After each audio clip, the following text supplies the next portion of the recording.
సుమన్ టీవీలో మీ business promotions కోసం ఈ కింది నెంబర్ను సంప్రదించగలరు.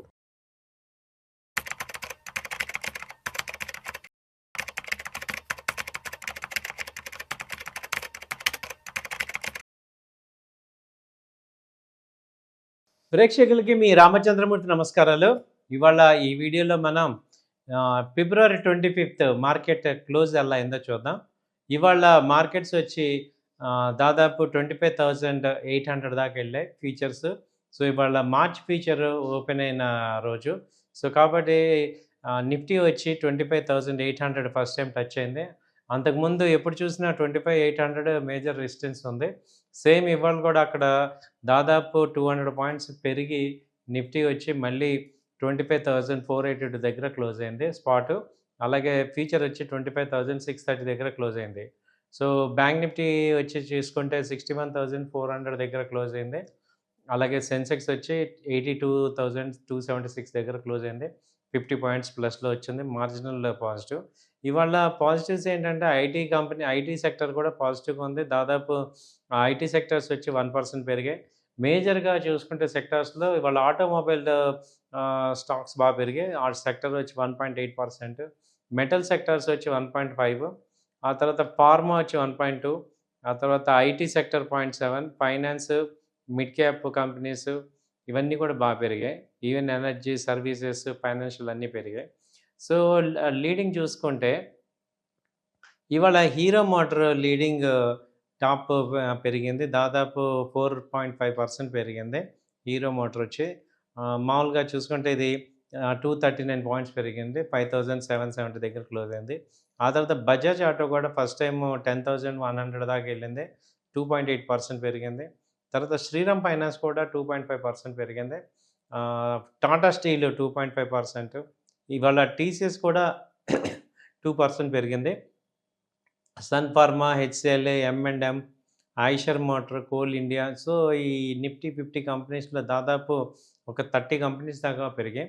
బాగా వరస్ట్ పర్ఫార్మర్ వచ్చి రిలయన్స్, ఆ తర్వాత ఎస్బీఐ. రిలయన్స్ వచ్చి 2%, ఎస్బీఐ 1.5%, అదాని పోర్ట్స్ వచ్చి 1.5%. సో ఐటీసీ కూడా 1% తగ్గింది. సో భారతీ ఎయిర్టెల్ కూడా 1% తగ్గింది. దానికి భారతీ ఎయిర్టెల్ ఎఫ్ఎంసీజీకి కొంచెం ఆర్బీఐ ఇబ్బంది, రెగ్యులర్ ఎన్బిఎఫ్సికి ఆర్బీఐ కొంచెం భారతీ ఎయిర్టెల్కి ఇంకా ఇవ్వలేదు అనేది, నాట్ ఇవ్వలేదు అనేది న్యూస్ వచ్చింది. సో ఇలా ఇవాళ ఏంటంటే ఒక మిక్స్డ్గా అయింది. బట్ అంత మంచి పెర్ఫార్మెన్స్ ఉన్న ఇవాళ యాక్చువల్గా లాస్ట్లో వచ్చేసి ఓన్లీ 24 పాయింట్స్ ప్లస్లో క్లోజ్ అయింది. 750 పాయింట్స్ నిఫ్టీ స్పాట్లో క్లోజ్ అవుట్ అనేది ఒక రకంగా ఏంటి మార్కెట్ అని అనిపిస్తుంది. సో అంటే హయ్యర్ లెవెల్స్లో జరుగుతుంది ఏంటంటే సెల్లింగ్ ప్రెషర్, ప్రాఫిట్ బుకింగ్ జరుగుతుంది. నిఫ్టీ వచ్చి 25,700, 800 రాగానే మార్కెట్కి ఒక రకమైన సెల్లింగ్ ప్రెషర్ అనేది వస్తుంది. సో 800 అబోవ్ బ్రేక్ అయితేనే ఇంకా నెక్స్ట్ లెవెల్లో మార్కెట్ పర్ఫార్మెన్స్ అనేది అర్థమవుతుంది. నిన్న కూడా చూసుకుంటే 25,300 దాకా వచ్చి రోల్ ఓవర్స్ నెక్స్ట్ కాంట్రాక్ట్స్కి వచ్చింది. సో అక్కడి నుంచి కొంత సపోర్ట్ తీసుకుంది. సో ఇప్పుడు నెక్స్ట్ మార్కెట్స్ ఎలా ఉన్నాయంటే 25,500 నుంచి 25,800 రేంజ్, నేరో రేంజ్లో ఉంది. లాస్ట్ మంత్ అంతా కూడా అలాగే ఉంది. ఇప్పుడు కూడా 25,400 నుంచి 25,800 మధ్యలో ఉంది ప్రెజెంట్. సో 25,400 ఆ రేంజ్ వస్తే బై చేసుకోండి. అలాగే 25,200 స్టాప్ లాస్, అలాగే 25,800, 750 ఆ రేంజ్ వరకు టార్గెట్స్ పెట్టుకోవచ్చు. సో బ్యాంక్ నిఫ్టీ అయితే అవుట్ పర్ఫార్మెన్స్ ఇస్తుంది. సో ఇది 61,300 ఆ రేంజ్ ఉంది. సో 61,000 దగ్గర ప్రెజెంట్ క్లోజింగ్లో ఉంది. సో ఇది 60,700 ఆ రేంజ్లో మంచి సపోర్ట్ లెవెల్ కనపడుతుంది. అలాగే రెసిస్టెన్స్ లెవెల్ తీసుకుంటే 61,500, 400 రెసిస్టెన్స్ లెవెల్స్ కనపడుతున్నాయి. సో నిఫ్టీ, బ్యాంక్ నిఫ్టీలు ఈ రెండు కూడా మంచి ఎనీ టైం బ్రేక్అవుట్ అయ్యే ఛాన్సెస్ కనపడుతున్నాయి. సో ఈ మంత్ ఏదన్నా బ్రేక్అవుట్ అయ్యే ఛాన్సెస్, ఎందుకంటే గ్లోబల్గా చూస్తే పెద్ద నెగిటివ్స్ ఏం కనపట్ల. అలాగే ఓన్లీ ఎఫ్ఐఎస్ ఇంకా రావాలి. మొత్తం డొమెస్టిక్ పీపుల్ అందరూ కూడా విల్లింగ్గానే ఉన్నారు, బయింగ్ సైడే ఉన్నారు. Even mutual funds by side ఉన్నాయి. అలాగే ఎఫ్ఐఎస్ ఒక్కళ్ళే వెయిటింగ్ అనమాట. సో ఏదైనా నెక్స్ట్ మనం చూసుకుంటే పెద్ద ఇండియా మీద నెగిటివ్స్ లేవు. ఇప్పుడు మన ప్రధానమంత్రి ఇజ్రాయిల్ వెళ్ళారు.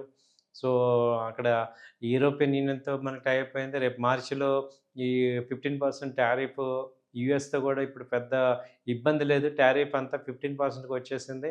అంతకుముందు 50% ఉన్నది వాళ్ళు 15%కి వచ్చింది. కాబట్టి ఇప్పుడు Q3 ఇప్పుడు మార్చి ఈ మంత్ చూసుకుంటే కొంత బెటర్ అనేది ఛాన్సెస్ అనేది కనపడుతున్నాయి. So, so some pharma sectors అయితే బాగా మూవ్‌మెంట్ వచ్చింది. సో, ఫార్మా ఒకటి, ఆ తర్వాత ఈ ఐటీ ఇది ఆటోమొబైల్ కంపెనీస్ కూడా మూవ్‌మెంట్ బానే వచ్చింది. ఫైనాన్స్ కంపెనీస్ కూడా బాగున్నాయి. సో, ఈ సెక్టార్స్ చూసుకోవచ్చు. అలాగే నెక్స్ట్ గ్రోయింగ్ సెక్టార్ చూసుకుంటే మనం ఎప్పటినుంచో అనుకున్నట్టు ఈ డిఫెన్స్ సెక్టారు ఎక్స్‌పెక్ట్ చేసినంత రిజల్ట్ ఏమి రావట్లేదు. డిఫెన్స్‌లో అన్నీ కూడా డల్‌గానే ఉన్నాయి. అలాగే రైల్ సెక్టార్ కూడా పెద్ద మూవ్‌మెంట్ రావట్లేదు.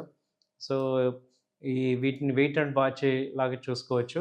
సో, డిఫెన్స్‌లో ఎక్కడ బీడీఎల్ గాని, తర్వాత హాల్ గాని, మెస్డాక్, కొచ్చిన్, డేటా ప్యాటర్న్ ఒక డేటా ప్యాటర్న్ ఒకటి బాగా మూవ్‌మెంట్ అయింది. జీఆర్ఎస్‌సి కూడా కొంచెం పర్వాలేదు. కానీ బీఈఎంఎల్ ఏమీ లేవు. సో, ఇలా ఉన్నాయి. అలాగే మెయిన్ ఎంసీఎక్స్ గాని, బీఎస్సీ గాని ఎక్స్‌చేంజెస్ బాగా ఎళ్తున్నాయి. సో, ఎంసీఎక్స్, బీఎస్సీ అదివరకు బాగా ఈ ఎంసీఎక్స్, బీఎస్సీ, ముత్తూట్ ఫైనాన్స్ ఇవి కొంచెం ట్రెండింగ్ స్టాక్స్ లాగా ఉండేవి. సో, అలా చూసుకోవచ్చు. సో, ఇవండి మీకు ఒక షార్ట్ టర్మ్‌గా ఈ సెక్టార్స్‌ని మీరు చూసుకోవటం ద్వారా వీటిల్లో కొంత ఇన్వెస్ట్ చేసుకోవచ్చు. మేజర్‌గా ఇప్పుడు బ్యాంకింగ్‌లో చూసుకుంటే ఎస్‌బీఐ మంచి స్ట్రాంగ్‌గా ఉంది. 1200 ఇది మంచి రేంజ్‌లో ఉంది. 1230, 1240 నుంచి ఇప్పుడు 1200 అలా వచ్చింది. ఇక్కడ కొంచెం బయింగ్ అదే చూసుకోవచ్చు. ఎందుకంటే నాన్ స్టాప్‌గా పెరుగుతుంది ఎస్‌బీఐ. సో, ఇది 1200 నుంచి మళ్ళీ 1180, 1170 దగ్గర మళ్ళీ యాడ్ చేసుకోవచ్చు. అలా అప్ అండ్ డౌన్ చేసుకోవచ్చు. షార్ట్ టర్మ్ ట్రేడింగ్‌కి ఇది పనికొస్తుంది. అలాగే ఫైనాన్స్ సెక్టర్‌లో బజాజ్ ఫైనాన్స్ కూడా ఇక్కడ 1020 అలా ఉంది. ఇది కూడా పెర్ఫార్మెన్స్ ఇవ్వాల్సిన వచ్చింది. లాస్ట్ 2 మంత్స్ నుంచి కూడా 1000 దగ్గరే ఉంది. సో, ఇది ఈసారి మంచి పెర్ఫార్మెన్స్ వచ్చే ఛాన్సెస్ కనపడుతున్నాయండి. సో, థాంక్ యూ అండి. నమస్తే.